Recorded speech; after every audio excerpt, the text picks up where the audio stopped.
Plus de 3 camions remplis de policiers de l'AFC-BAR M23 qui venaient de finir la formation ont été vus hier le 24 dans la ville de Goma. Publiquement, tout le monde les a vus. Est-ce que finalement l'AFC qui avait promis que les grandes agglomérations qu'ils occupent, Goma, Bukavu et d'autres endroits, seront occupés par la police après que ces derniers redéploient leurs militaires ailleurs.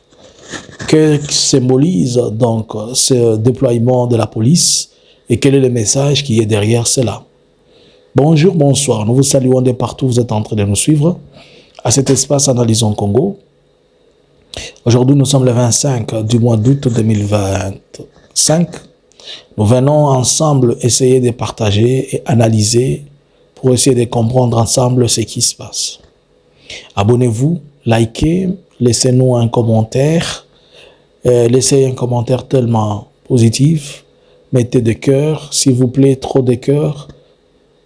Partagez et invitez d'autres personnes. Faites abonner même 1000 personnes sur la chaîne Analysons Congo. Suivez-nous aussi sur Facebook, Analysons Congo. Ne manquez pas de nous suivre sur TikTok. Alors, nous venons de le dire que l'AFC a finalement déployé ses policiers qui viennent de finir leur formation. Ils sont tout en uniforme trop neuf de couleur bleue de la police, mais tout nous porte à croire que nous allons vérifier est-ce que ce sont les uniformes qui les appartiennent ou bien ce sont des uniformes qui sont comme des uniformes de la PNC. Puisqu'il ne faut pas oublier qu'après le départ, après la chute de la ville de Goma, au mois de janvier, le 29 janvier 2025, plusieurs effets militaires ont été abandonnés par le gouvernement, y compris les uniformes, les armes et tout ça. Et pour la police, c'était normal, comme ils savaient qu'ils devaient utiliser et avoir besoin de la police plus tard, certainement, ils ont récupéré ces uniformes dont ils les ont fait porter après la formation. Nous sommes en phase de comprendre que l'Alliance Fleuve Congo est en train de passer un autre message, qui n'est pas seulement un mouvement, comme on peut le prétendre, un mouvement rebelle, mais plutôt c'est une structure qui a à mesure de pouvoir gouverner et faire asseoir une légitimité, on peut le dire, une légitimité à leur façon. Sans pour autant oublier que la police, c'est un symbole trop fort, un symbole de la présence même de l'État, un symbole du maintien et de la gestion de la cité. Et le M23 passe un message dans le sens de dire que Goma n'est plus en insécurité et personne ne peut venir déranger Goma. Voilà pourquoi il déploie la police et laisse les militaires hors de la ville de Goma. Cette police, elle vient aussi pas seulement passer ces messages-là où l'Alliance Fleuve Congo est en train de se faire voir qu'il est assis, mais il envoie même un message au niveau de la communauté internationale, surtout à la table des négociations où ils sont, pour faire comprendre qu'ils sont capables de gérer la cité plus qu'on peut l'attendre. Est-ce qu'il faudrait que l'on fasse confiance à l'Alliance Fleuve Congo avec ça? Ils se sont démarqués dans plusieurs choses. Il reste à savoir, et il reste à voir le comportement de cette police, si elle sera différente de la police nationale congolaise. Mais connaissant leur système, comment ils ont toujours travaillé, tout porte à croire que cette police, elle sera disciplinée et elle sera différente. Là, nous comprenons qu'il y aura un besoin maintenant par lequel nous sommes en train de partir. Par exemple, on est en train de maintenant vouloir qu'il y ait des organes qui doivent permettre à ce qu'on puisse réguler les choses dans la cité, dans la ville, notamment les cours de tribunaux. Et la police va prendre en main, c'est-à-dire l'administration va s'asseoir totalement. Bien que le gouverneur de la ville, le gouverneur de la banque a déclaré, c'est Bloomberg, disant qu'il ne pourra envoyer ni ouvrir les banques dans le territoire libéré qu'après la restauration de l'autorité de l'État et que pour le moment, même si l'Alliance Fleuve Congo l'a demandé, cela ne se fera pas. Comment l'Alliance Fleuve Congo va continuer à gérer et va continuer à prendre la gestion de l'État dans lequel des partis qu'ils occupent, sachant que le banc continue toujours à ne pas aller à leur faveur.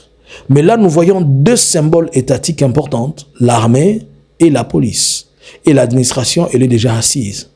Est-ce que le gouvernement de Kinshasa n'est pas en train de pousser l'Alliance Fleuve Congo à se déclarer autonome, ainsi donc qu'il soit à mesure de pouvoir bien gérer la partie où ils occupent? Est-ce que nous sommes en train d'aller dans cette logique du gouvernement où il veut que l'Alliance Fleuve Congo reste dans cette zone pendant plus de 5 ans, qu'il fasse la cogestion entre eux et le gouvernement de Kinshasa? Nous comprenons, vous avez compris, que Kinshasa veut ne pas discuter des causes profondes, mais il veut que le président reste en place et que le M23 reste de l'autre côté, donc qu'il y ait une cogestion de cette étendue du territoire. Chose qui semble jusque-là impossible. Nous apprenons par la même occasion que l'Alliance Fleuve Congo a lancé un message à tous les mercenaires qui sont à la fois à Kalemi et qui sont à la fois à Uvira, à Kisangani et ailleurs, que cette fois-ci, ils ne laisseront partir personne.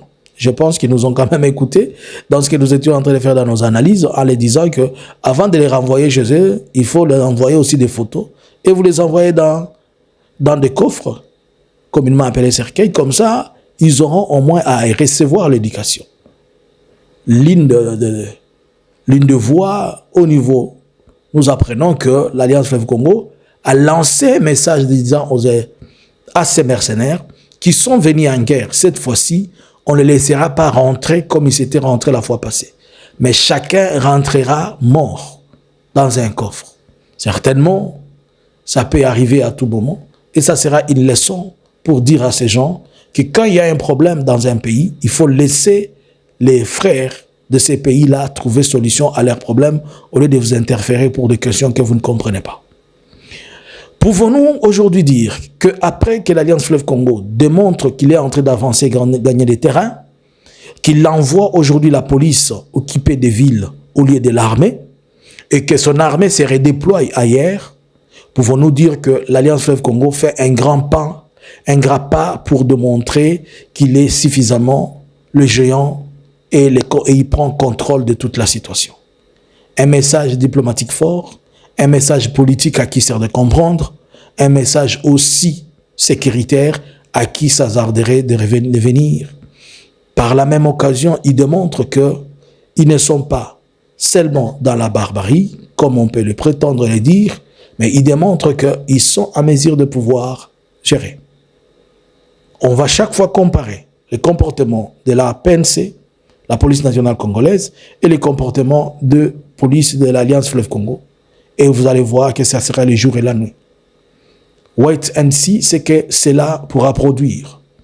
Vous avez vu quelques images qui démontraient ce qui s'est passé.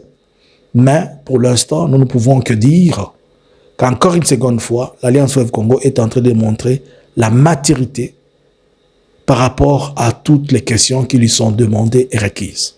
Ceci revient à dire que ça démontre qu'il n'y aura personne qui va reculer et qu'il n'y aura personne qui va être cantonné.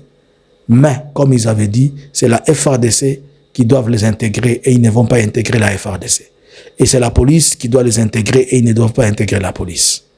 Que pensez-vous? Bonjour, bonsoir.